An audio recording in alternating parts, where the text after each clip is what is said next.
It's what the Bible readings in church are about today, being connected to God, waiting patiently, so you got to be prepared. That's the 10 virgins. By the way, I get to tell the 10 virgins, 5 are foolish, 5 are wise, to a bunch of kids this morning.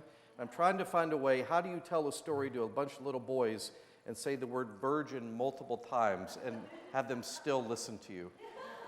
Instead of their lamps filled with oil, they've taken each cell phone to a party and their battery's about to run out. That's the timely version. Could you pray for us? Yeah. We'll begin this morning with the blessing over study, Torah study. Baruch atah Adonai Eloheinu melech haolam, asher kitshanu b'mitzvotav v'tzivanu la'asok b'divrei Torah. We thank you, God, for encouraging and insisting that we engage with works of meaning. Thank you. As I'm walking over here for first to have this read, I'll point out this is a bobblehead, one of a kind, of Aaron Bisno, the rabbi. I made this from a donation to the Calvary Bazaar. It's actually Evgeny Malkin, the Russian hockey player. But I'll pass this around. They look kind of alike, and he's holding a Stanley Cup, which looks like a Torah scroll if you squint. It's got the nice, what's this called? Tallis. Tallis. We'd call this a stole. It's got a little Star of David. Notice that's the Star of David, just like the pocket crosses we have down there in his name. So this is a new symbol for something Aaron is creating called bespoke rabbinics. This is a bespoke bobblehead. $10,000 if you're interested. Every penny goes to the Center for Interfaith Collaboration. Okay. Thank you. A reading from Genesis, book 12, 1 through 7. The Lord said to Abram, "Go from your country and your kindred and your father's house to the land that I will show you. I will make of you a great nation, and I will bless you and make your name great, so that you will be a blessing. I will bless those who bless you, and the one who curses you I will curse, and in you all the families of the earth shall be blessed." So Abram went, as the Lord had told him, and Lot went with him. Abram was 75 years old when he departed from Haran. Abram took his wife Sarai and his brother's son Lot, and all the possessions that they had gathered, and the persons whom they had acquired in Haran, and they set forth to go to the land of Canaan. When they had come to the land of Canaan, Abram passed through the land to the place at Shechem, to the oak of Moreh. At that time the Canaanites were in the land. Then the Lord appeared to Abram and said, "To your offspring I will give this land." So he built there an altar to the Lord who had appeared to him. Excellent.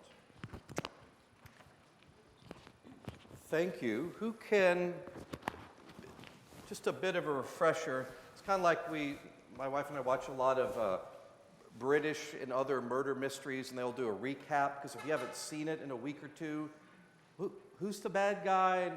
So what has happened in the story of Genesis thus far? Because we just encountered a major transition from what you might call cosmic or primeval history to it's about one couple, one man and one woman and their extended family. Something just fundamentally shifted in the story. So at the very beginning, God did what? Created the heavens and the earth, and then immediately there's another creation story. Then you've got, who's the man and woman with the snake and all that? Adam and Eve. And then, so two people, just two, and things go awry, off the rails, pretty much immediately. And remember, it's not my fault, it's my wife's fault, it's not my fault, it's the snake's fault, and the blame game. And then things get pretty bad after that, because then you got two brothers, and what does one brother do to the other brother? Kills him. Envy or jealousy with the relationship with God. And so you've got Cain and Abel, and then there are more people, and they spread across, and then what happens, because they're so naughty and wicked and terrible people, there's a flood. And pretty much everybody's bad, but Noah, who's no role model I'd want kids to look up to, Noah and his family and all the animals and such are saved, and then it's still not that great. But God promises not to destroy everything again. No way, no how, not happening. So there's a rainbow as a reminder. And after the people start to continue to multiply and spread, they stop spreading and they decide all to live in one place and make a name for themselves. Look how terribly important we are. And they build what? The Tower of Babel and the city of Babel, and then they are dispersed. So all those things happen, and then we come to this story. There's some genealogy in between, to tracking the family tree, so to speak. And then out of this genealogy, so you can trace it, if you're so interested, all the way back to Adam at the beginning. But there are these big highlights there. Noah is one. And then Abraham, or Abram at this point, kind of appears in the story. He's just some dude in the list of a bunch of other men, in this case, list of people that are there. And then the story turns. Why? Is there no more good stories that apply to everybody? Why did it go to this? So what's the promise God made to Adam and Eve? Or command is even a better way to say it. Be fruitful, multiply, steward, have dominion of, look after everybody else and the whole earth. That's your job. Be fruitful and multiply doesn't mean just take all the resources out of the land and destroy it. It means to tend the garden that you live in so it benefits everybody in the garden. All the insects, the plants, the animals, and you, and everybody else. That's what you're to do. So this is shifting. How God has blessed everybody is through these large macro-level means. It's not working. It was a good go, good try. If you do something and it doesn't work, you can only do it how many times do you say, I need a different approach. I need a different tack. And so the approach becomes, at least according to our history or story, I'm going to go through people, a particular group of people. And in the Christian tradition, there's a fancy phrase called the scandal of particularity. Anybody ever heard that? It's always good once in a while for the priest or rabbi to show you how educated we are with the seminary. Scandal of particularity means, in the Christian tradition, of all the places in all the world, why did God pick some just completely nowhere place, Middle East, and a family of a 15 or so year old girl, Mary, not married. She has nothing going for her other than she's got some relatives that she doesn't really know about way back, to King David that were important. But she's got nothing.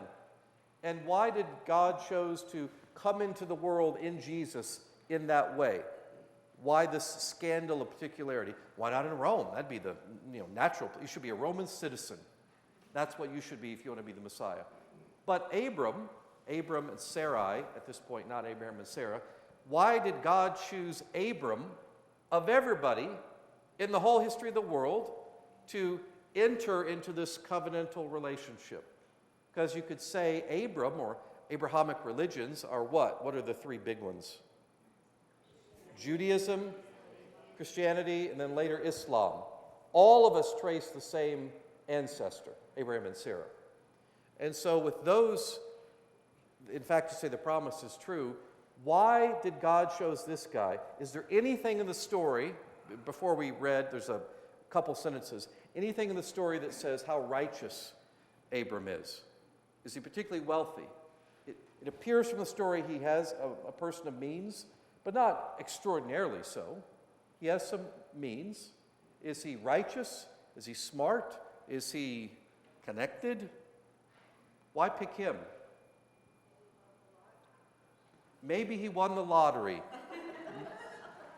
Maybe, Allison, I had never considered that interpretation before. Probably they didn't have Powerball for Abraham's day. But what other plausible explanations could there be for why Abram versus everybody else in the history of the world? Tom. Abraham did what God asked him to do. Abraham does what God asked him to do? Is that what you said? And one thing is, what about maybe God went to somebody else first, and they didn't? That's a very good idea. Abraham, this is what we call in religious world theological reflection. I look back in the past and see how God was active. In the sports world, they call that Monday morning quarterbacking. I knew what to do and understand the play, but in the midst of it, you don't ever really know. But in the story, Abram is faithful. That's what the story reveals. So the short answer is, or anybody else, let me ask that. Any other thoughts? Why Abram? We don't know. Doesn't say. If it could have been anybody, then it could have been anybody. It could have been you or me or whomever. Not Allison. That was the look she just gave me. Everybody other than Allison, God could have chosen. But that's the real message. Even me, even you, that's part of what I think the story stands. So, what are the promises that God makes in the story to Abram? There are at least three pretty clear ones.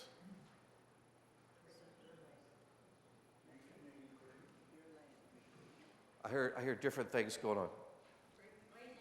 I'll make you, so people, your seed or descendants will be plentiful.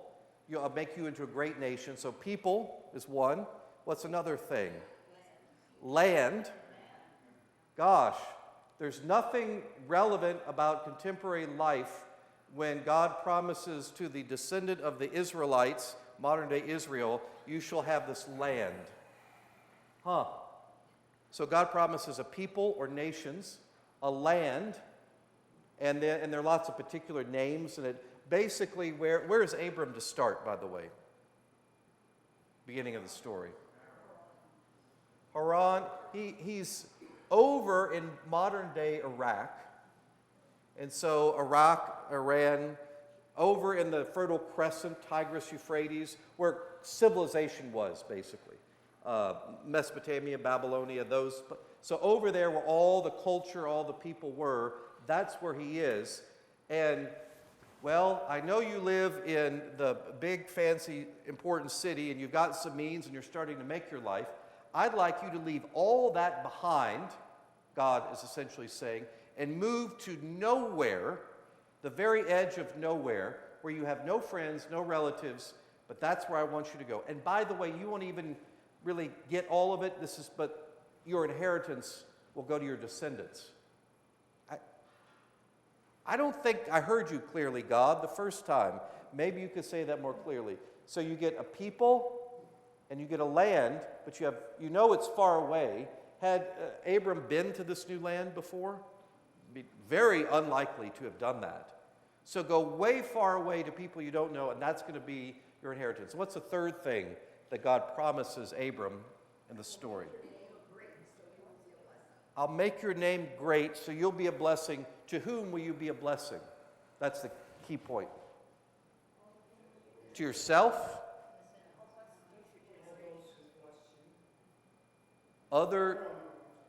Basically, everybody else. Is Abram only to be a blessing to his relatives? Say it that way. Generations. The whole world. They don't exist yet, but Muslims and Christians and people from different groups, all those things are happening there. And so you are to become a new people with a nation. You are to have a land, and you are to be a blessing. And so the promise, the vision, the idea for the world that God has put out there at the very beginning with Adam and Eve didn't go well. Okay, we're going to do it this way through this particular people, Abram and Sarah. They don't even have a name beyond their names yet. They're probably from the word Canaan or Canaanites are mentioned a lot. That's like the general area all over Mesopotamia, Babylonia, modern-day Iraq. They're from those large group of people. And so you're to go out and become a blessing, become a name. So the story goes from universal to through individuals or through a community that way. jump in? And there are a bunch of amazing things Aaron is going to say. So the first I want to say to the question, why Abraham? The way I would phrase it is, why not Abraham? Why not you? Right? For whatever it is that is your life's task, or whatever it is that God has called on you for, or you find yourself in a circumstance, a life reversal, your first question might be, why me? But why not you? Right? We can see ourselves in Abraham. That's the first thought, as opposed to needing to come up with some explanation about what made Abraham so extraordinary. Perhaps it's that he did what God said, he had a certain degree of faith, but we discover that we have faith sometimes when we don't imagine that we do. I remember when I was living in Philadelphia, this is say 25 years ago, I decided to take a whitewater whitewater kayak clinic to learn how to kayak in moving water, in whitewater. And I took it at Lafayette College in Easton, PA, about an hour and a half north of Philadelphia, to which I drive each Sunday afternoon and take this course. And I remember sitting in the kayak, my legs at 90 degrees to my back, right, sticking out into the kayak, had my paddle there, and you're going to learn how to do an Eskimo roll, which is to say, when the kayak flips over, you're now hanging submerged upside down, how to get yourself back right side up. So I'm sitting there in the kayak. I'm in about 4 feet of water. The instructor is standing at the bow of my kayak, or tilting it like this, as I'm like, he's going to flip me over so that I should get out. The first thing you've learned is how to escape, how to make a wet exit, it's called, when you're upside down if you can't right your kayak. And I'm sitting like this, and I wait, hang on for a moment. I ask him, and he says, Aaron, you can't wait for courage to show up. Courage is something you discover you possess once the things start flying, right? That's when and that may be when we discover our faith as well. Second thought. You may remember that the Torah is divided into 54 weekly readings. They're called Torah portions that are assigned for essentially what amounts to the Jewish lectionary, so that we make our way through the 5 books of the Torah per every year. And we just go through sequentially. This Torah portion is called Lech Lecha, because that's the first package of words that show up in this portion, and it translates to go, or take yourself, the way this reading begins. The Hebrew infinitive, lech, is to go. And if I said lech mipo, it means go from here. Lech, right? So just get out. Lech lecha is something else. It could be understood. Lecha is the suffix that makes it second person masculine singular. So you're speaking to a man. You say go. You could just say lech. You could say lech mipo, leave from here. If you say lech lecha, the lecha is you. So it could be get yourself out of here, or it could be go unto yourself. Then it's a classic sort of Rabbinics 101 understanding or sermon, which is to say that when we go on a journey, it may be that we covered large distances, or we moved from here all the way there by whatever means of transport, but we know that some of the largest journeys or the biggest adventures we go on are internal changes, or places from here to there in terms of our own thought or our own understanding. And so the classic first midrash, rabbinic interpretation within this portion, is to look at the very first words that show up, go. What does that mean? Where is he going? What is it to go somewhere? I'm thinking, was it Thoreau who talked about, I've traveled much in Concord. He was speaking of New Hampshire. He hadn't gone very far when he went out into the woods. But right, we can travel great journeys in our own mind. Solzhenitsyn talks about the same thing when he's in the Gulag, about being able to travel and take flights of fancy when physical movement isn't available. The next, we talked about, or Jonathan invited us to look at the 3 promises about land, about blessing, about population. We could also look at where he's told to go from. Right? We talked about this last week. When the things come in packets, what is it about each of these markers? So when it says, go from, we have your country, your people, and your father's house, it seems almost in reverse. That is to say, if you set out on a journey, you would first leave your domicile, or at a younger age, you left your parents' home, and then perhaps you went further, and now you left the people who knew you in the neighborhood, such that you're truly now a stranger in a strange land. And then if you go abroad, now you leave the country. But in this case, much like the cosmic history Jonathan was inviting us to appreciate, we have these large images, the place of your birth, the people who know you, now your actual parents' home, or the home in which you were raised. The idea being, it seems to me, that's the hardest one to leave from. Not physically. Walking out your front door is easy, but actually leaving behind those parts of yourself or your own self-understanding that was inculcated in your parents' home is perhaps the farthest journey that we'll make. So it's an interesting inversion there. And then classically, and this is the handout that you have if you picked up the second piece of paper there, it's called a modern midrash. The rabbis of the Talmudic period are interested in what essentially transpired, if you will, between the first and second paragraph as it's laid out here. What was the precipitant such that Abram had the faith of which Tom spoke, or such that he was willing to take this charge and go in this direction to a land that he'd never been to before? This is going to be a land that God will show him. It's a journey you can't quite imagine, or you don't know what you'll discover there when you arrive. I just lost my train of thought for a moment. Tell the story of him with his dad. Thank you. So the rabbis are interested in what happened between the first and second, thank you, the paragraph, what precipitates it. And in the spirit of George Washington chopping down the cherry tree, which is intended to give us insight into what? Into George Washington's character, right? Or a sense of honesty that he just had as a young boy. It's called the great man theory of history. It's a fallacy to believe that every person of great accomplishment was always such an individual. Evinced those qualities as a young person, and it's just what we always imagined this person would be, as opposed to appreciating that we may not show early promise, but we like to imagine that our leaders did. That's in this story. The story here comes from the Midrash. Midrash is rabbinic legend and interpretations that gives us greater insight, much like George Washington and the cherry tree is sort of essentially American Midrash, right? Honest Abe. We like the idea that he was in the log cabin and that kind of thing. It gives us some background.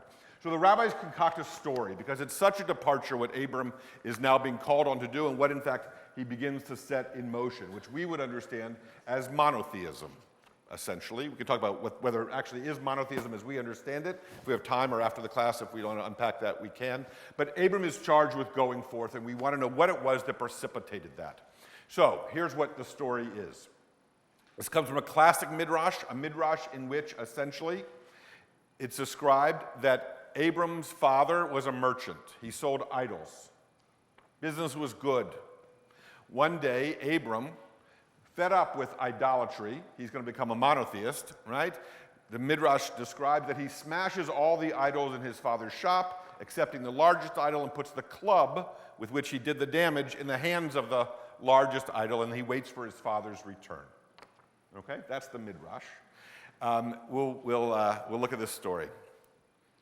Abram had been in his father's idol shop many times. It was a family business.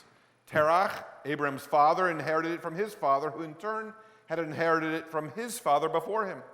The designs for the idols sold there had been passed down from father to son for several generations. Though each added some new idols, the historic ones always seemed most in demand. As in most family businesses, everyone had to help. There was much work to be done to ensure a profit. The family helped out when they could.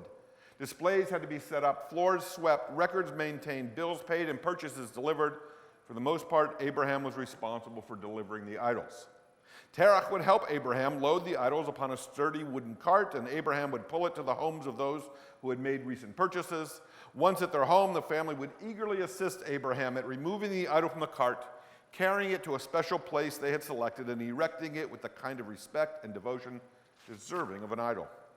Typically, Abraham would just shake his head and leave without uttering a word. He could not understand why people purchased idols, and he was dumbfounded by the reverence with which they demonstrated toward the sculptures. Abraham knew how the idols were made. In fact, he had helped. For him, the idols were simply stone with eyes that could not see and ears that cannot hear, mouths that do not speak and feet that cannot move. But still people would come to his father's shop, respectfully exploring the idols and choosing the one which moved them most. Terach had always avoided leaving Abraham alone in the shop because he knew of Abraham's disdain for idols and those who would purchase them. But at times, Terach had no choice, and on this particular day, pressing business on the other side of town demanded his immediate attention. He left Abraham alone in the store. As Terach returned, a sense of dread came over him. He knew something was off. His steps quickened. Nervously, Terach hurried to learn what had happened. And as he entered his shop, the shop that once belonged to his father and his grandfather, he could not believe his eyes. It had been destroyed, displays were overturned, walls had holes in them, counters were on their sides, all the idols were broken. Idols that had once been magnificent were now shattered pieces of stone. Just then Abraham stepped out from the back room. Surveying his overturned shop, Terah cried, "Who did this horrible thing? Who hated me and my family so much they would destroy our shop and our livelihood?" Abraham hesitated before answering, and then he offered, "The largest idol did it. He took a hammer and destroyed the others before I could stop him, destroy him." "Son, do you take me for a fool?" his father shouted. "There are nothing but stone, these creations. You destroyed our shop. You destroyed our family's future." "If you know they are but stone," asked Abraham, "why do you sell them as divine beings? Why do you allow people to believe that they are more than just sculpted rock?" "It is not my place to take from people that which they hold dear," Terah replied. "I am here to give them what they ask for, even though I myself do not believe that what they want is of any value." "That is a sham," declared Abraham. "That is deceitful and dishonest. I will not be a part of such a charade. I will leave this place to find the true way." And with that, Abraham left the land of his birth, his father's home, and his past, and set out on his journey, vowing never to allow the idols of his past to be his security for the future. It's sort of like fan fiction. You know about fan fiction? Midrash is essentially fan fiction, right? Where we're going to write a backstory about what was going on for Abraham, or what happened the night before he got up early and went on his journey never to return home again. And so we're creating Abraham as someone who is perspicacious, has a vision, can see beyond what others can see. That's the qualities, at least as Midrash wants to instill in him, and declare that the era, if you will, the era of idol worship is now done. You want to share the Francis of Assisi piece? Sure. Who knows? There's not a one. Jeffrey?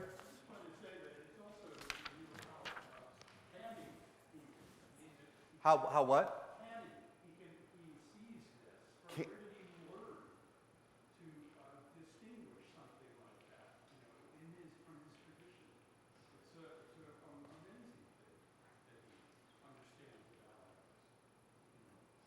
it. Yes, it is. It's a good insight. You repeat the question.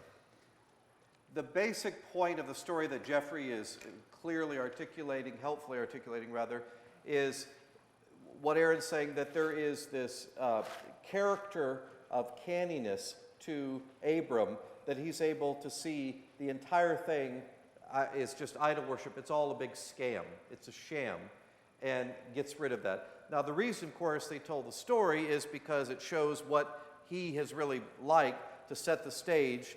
Aha, this is the first great monotheist. Here's the one, he's paving the way. And even at a young age, he showed such potential, such promise, and then went about doing that. There is when Aaron told me the brief outline of that story, it immediately reminded me of one of our most famous Christian saints and the legend that goes behind that. Most of the saints in Christian tradition, they existed, but we know almost nothing about them. And so legends come up, kind of like in your family. How did this thing happen? How did we get this house or move from here to here? There's a story, and remember, I'm from the South. Is that story true? Absolutely it's true. Did everything happen? That's a stupid question. Of course it didn't happen. If it's all true, it means something. It happened, as Aaron is fond of saying, for a story to be true, it happens over and over again. It reveals meaning. It reveals truth that way. It's not necessarily factual, as in with a camera recording the events from every angle at the time. So this other story, there is born this guy in Spoleto, Italy, and his dad is out of town at work, interesting parallel, and his mom names him Johnny. And dad is in France, and the story varies, but oh no, we all love France, and that's where mom is from, so let's name him Francis, after the city, or the country. And so Francis grows up, this rich kid in the family business. His dad is, anybody remember what's his dad do?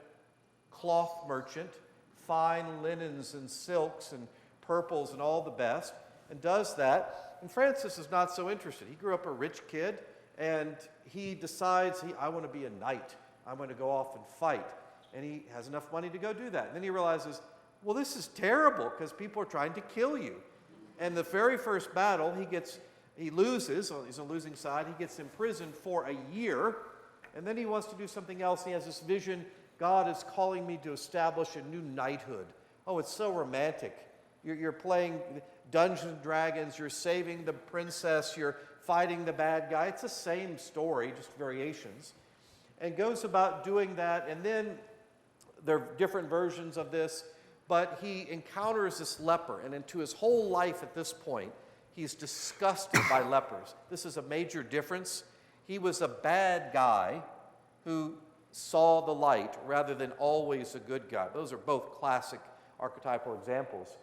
And he kisses the hand of this leper, and he's transformed, and he hears God calling him to rebuild my church, thinking it's this little place down the hill, but then he learns, oh no, it's actually my much larger thing. And to redo this, where do you get, he's very practical, where does he get money to rebuild this church? I'm going to go take all my dad's stuff. All the deliveries I'm responsible for the shop. I'll take all the silks and fabrics and literally the horse I rode in on and sold it all and took all the money to rebuild this church. Basically destroyed his whole dad's business. Dad comes home, I almost said a bad word, furious, fuming at his son. How dare you do this? This is crazy. You know what? I don't need any of this. So symbolically, literally, strips off all his clothes naked, throws it all out the window. There's a really good movie with this. Throws it all out the window and walks off, leaves his family business, leaves his family, shockingly similar to this, and goes off to do this thing, which is to rebuild the church, not create monotheism, but find the truth. And I've got to leave the past behind. My family of origin is what we'd say today. We're still in the same country. I'll leave everything I knew behind to go to this new place. One could say, and as Aaron did with what's the Hebrew again? Lecha? To go forth and go inward. Yes. So the same thing is offered to us all the time in scriptures. And the last thing we want to do, but what we usually do, is we make it safe and approachable. And I will suggest to you to tame the parables, to tame the Genesis stories, is absolutely against the whole point of the scripture, if there is one point. It undermines the integrity of it. It's meant to elicit a response, to have a reaction, to see yourself in it. And this is not a gender thing, man, woman. To go, not necessarily leave, you're not saying leave your sickly mother. God wants me to abandon all my responsibilities. That's not the point of this. It's to find yourself, the person that God has called you to become. And sometimes we need to reject what we have to discover what that is. And both these stories are shockingly similar to that. There's even some of that with Jesus, by the way. When does that happen? Very first miracle, Gospel of John. The wedding feast at Cana of Galilee. Canaanites. The wedding feast at Cana of Galilee. Is Jesus particularly nice to his mother? He's not really. I mean, not like a good Jewish mom would like, am I right about that? He is starting to reject that, not so much as reject it as finding who his father is, discovering who he is. What does it mean to live this way? Abram's got to do that. Moses has to do it later. Jesus does it. Mary does it. All people have to do that. All these archetypal figures are showing examples. Oh, why not me is, in fact, the right question rather than why me. Is that it? Yeah, that's great. I was going to add one other thought, then we'll open it up. There's a wonderful ditty, sort of a turn of phrase, that speaks of the Israelites leaving Egypt and then their desire to make the golden calf, right? Remember the story? And so the phrase is, or the turn of phrase is that the difficulty wasn't taking the Israelites out of Egypt. The difficulty was taking Egypt out of the Israelites. Isn't that clever? It's one thing to go somewhere. It's another thing to change your orientation, to change your opinion. Is to that change why it your took mi- 40 years? What's that? Is that why it took 40 years? At least. I never thought Yeah. about that. That and Moses not asking for directions. That's usually. Okay, just thoughts or associations on how it is that we come to make big decisions, or what it means to depart from everything you once knew or took as the way in which we understood the world, right? Or your world.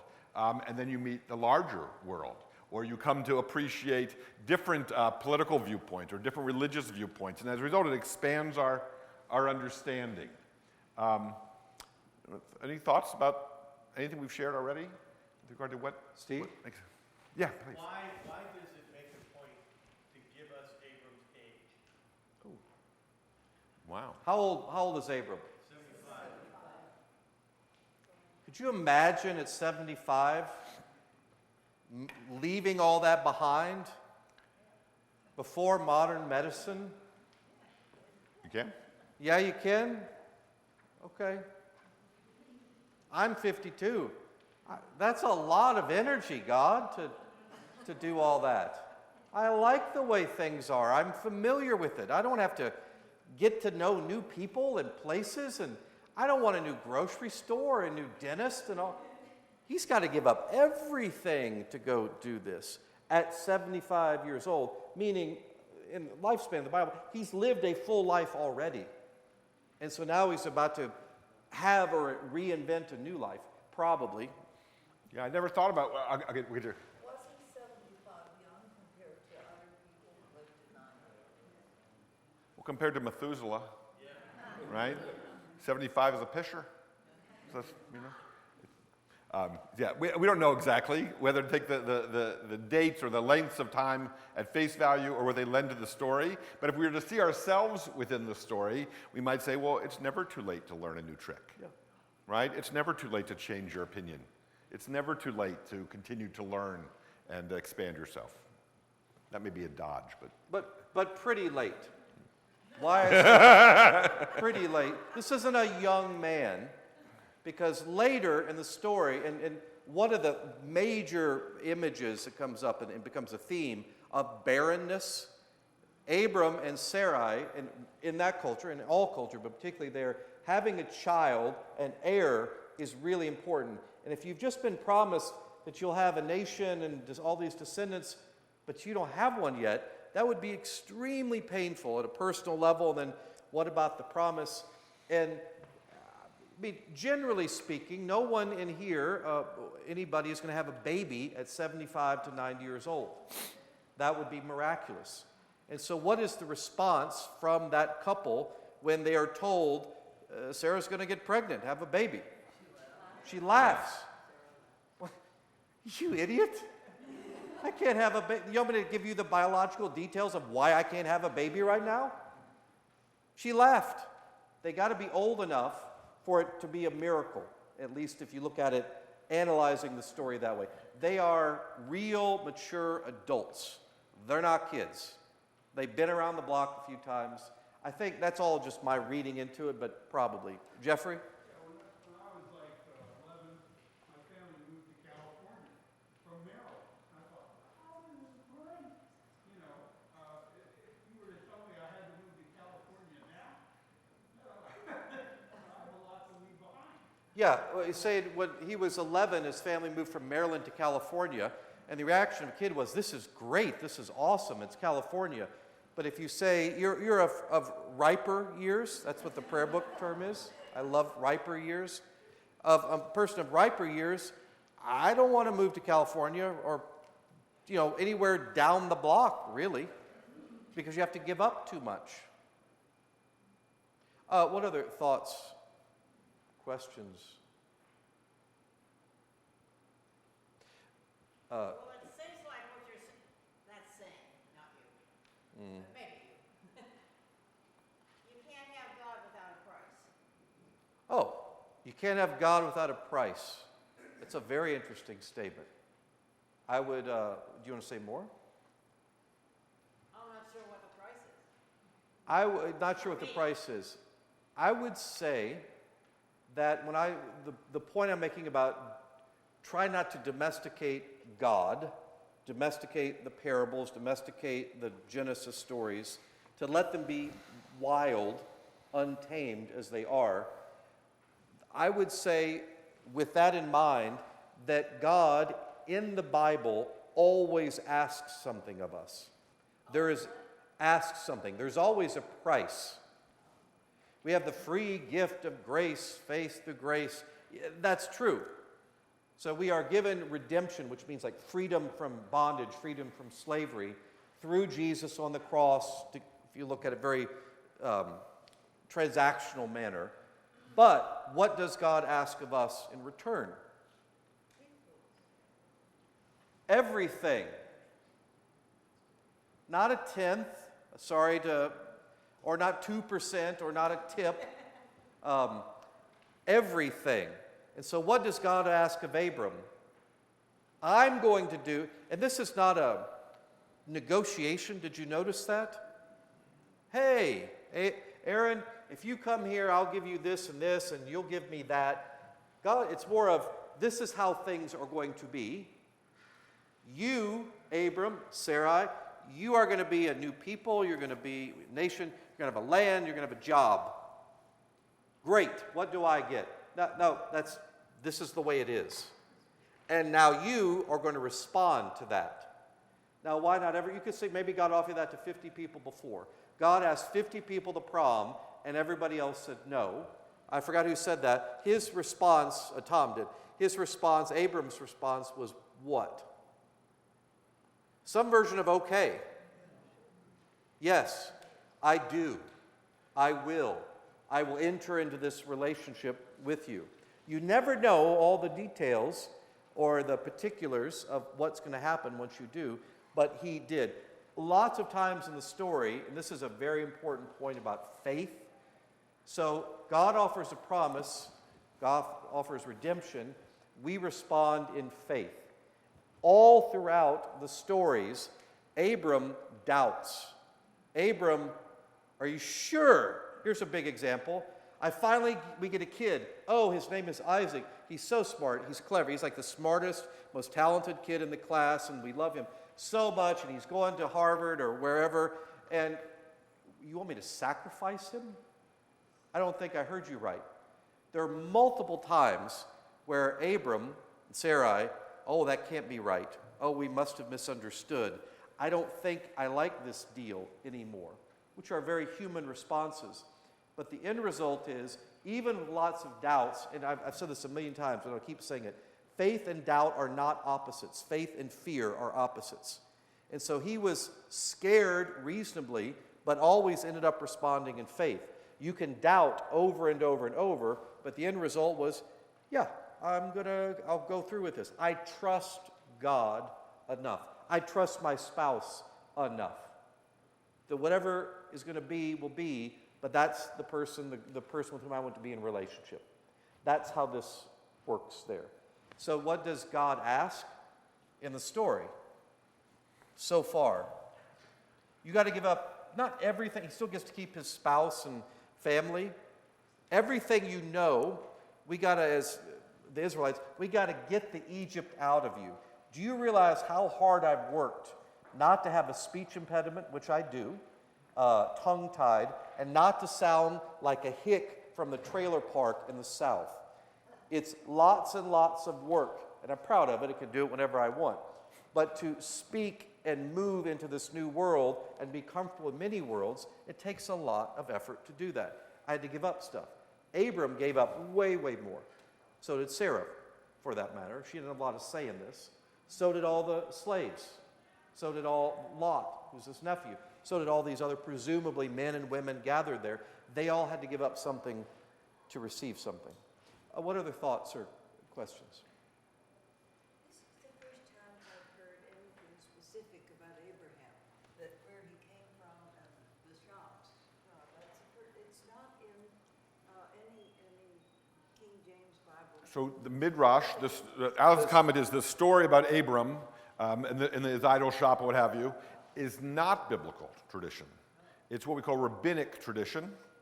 It's the midrash, which is their process of reading the text and coming up with these insights, these interpretations, these fantastical ideas about what took place. Abraham and Isaac are walking up the mountain for the sacrifice. No conversation is recorded between them, or the briefest of conversations. You could fill that in. What were the father and son talking about? What were they discussing on the way back down? No other description is given of their ever having a conversation between father and son, Abraham and Isaac, ever again. Well, that's a ripe opportunity to fill in the gaps with your own fan fiction. Right? What happens when a parent and a child when there's a rupture? What happens when there's, right, an estrangement? That would be the space in which to answer the question that the text prompts. Right? What precipitated this? Now, in fairness, Allison, there are a lot of Jews who know this story about smashing the idols, who are unaware that it's not biblical. Much that, right, because Jews don't no longer read the Torah text absent this midrashic commentary, and they just get sort of blurred, right, in our own conception. I'm trying to think of what stories that might be similar in American history, where we just have come to understand it in this particular way. Does that make sense? It humanizes Abraham, right? It says that he was upset, he had emotion, he had, right, his own thoughts, and we're going to get some insight into that. But I want to be very clear, it's not biblical.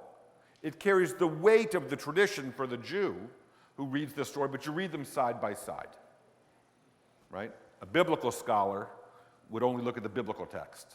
A scholar of religion would look at how this text has been understood and interpreted and worked with and managed and massaged. Yeah, Jeff? In Christianity, the doctors of the church are always going to refer sort of back to some biblical original thought. But what they're doing is going further with that than the Bible. I can answer that. So it is very similar. So Jeffrey's saying in the history of the church, that the early church fathers and some mothers would go back to the biblical text. You could say at a different level, midrash, this story, is what you would do today in a sermon. Right. You have the biblical story, or even a line or word from that, and let us talk about it in a way that you can begin to understand it. You could say that's basically what we're doing in this class. We have this story, and if you just read it, well, I don't know any of that, but providing some context, some shading, some background, all that helps us to enter into it. Oh, and make connections with other things. Did you have? Vicki, please bring the children up here. Oh, let's clap for them as they enter.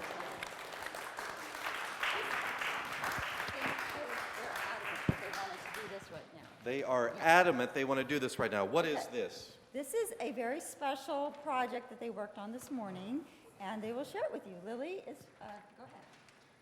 These white awareness ribbons carry a message of compassion and solidarity in the face of a crisis unfolding in the Middle East. In the wake of imminent human suffering and the tragic loss of innocent lives, particularly those of children, these ribbons serve as a symbol of remembrance, empathy, and a collective commitment to fostering hope and peace. The white ribbon becomes tangible representation of our collective hope for a brighter and more peaceful future. Through this simple act, Calvary Church aims to promote awareness, inspire empathy, and contribute, albeit in a modest way, to collective efforts towards healing and rebuilding the Middle East.